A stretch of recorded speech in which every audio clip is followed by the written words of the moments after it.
Wewe unayenifuata saa hii, baraka na amani iwe juu yako.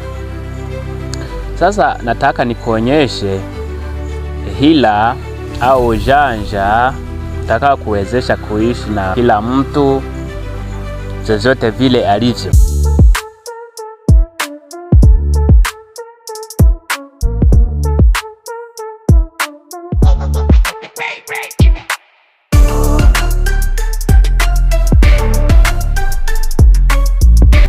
Cha kwanza, uwe unaheshimu maoni ya wengine.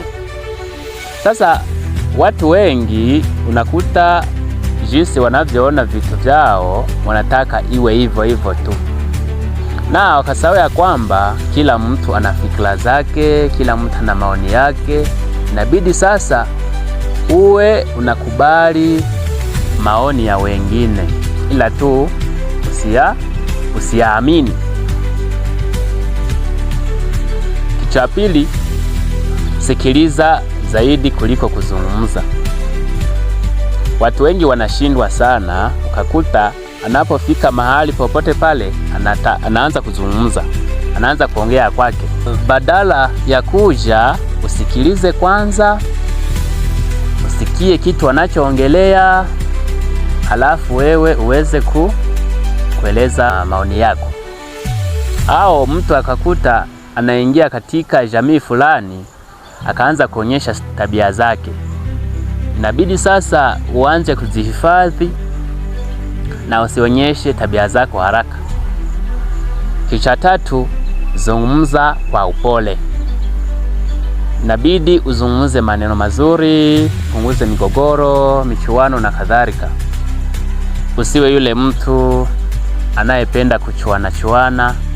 Sasa mtu akiongea kwa hasira, wewe mtulize kwa upole. Kitu cha nne, kubali tofauti. Sasa usiwe yule mtu ambaye anapenda kitu kimoja tu. Inabidi sasa tofauti zenu ziwaunganishe, sio kuwatenganisha.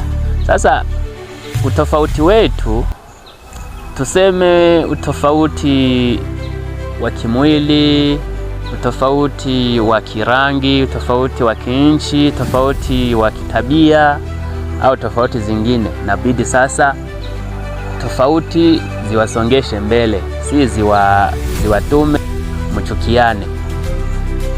Cha tano, epuka hasira za haraka. Inabidi sasa utulie kabla ya kujibu. Kuishi na mtu ni subira kubwa. Unaweza kuishi na mtu akakufanyia kitu ambacho hukubali wewe, kile ambacho hupendi. Sasa si kupandisha hasira, inabidi uipunguze, ufikiri sasa. Kicha sita, omba msamaha unapokosewa. Hapa wanaume wanalengwa sana. Unakuta mwanaume anapoishi na mkewe akifanya kosa hataki kuomba msamaha. Wale wanapenda kujiamini sana, wanajihami eti sisi hatuwezi kuomba msamaha, ila tu ujue ya kwamba msamaha ni kitu cha maana sana katika maisha. Kitu cha saba, weka mipaka kwa heshima. Inabidi ulinde amani yako bila kuumiza mwenzako. Inabidi sasa ujiheshimu kwanza, ili watu waweze kukuheshimu. Inabidi wewe uanze waonyeshe kuwa wewe ni mtu wa heshima na watakuheshimu pia. Kicha nane, onyesha shukrani. Mtu akikufanyia kitu kizuri, uwe na moyo wa shukrani. Usisahau kusema asante.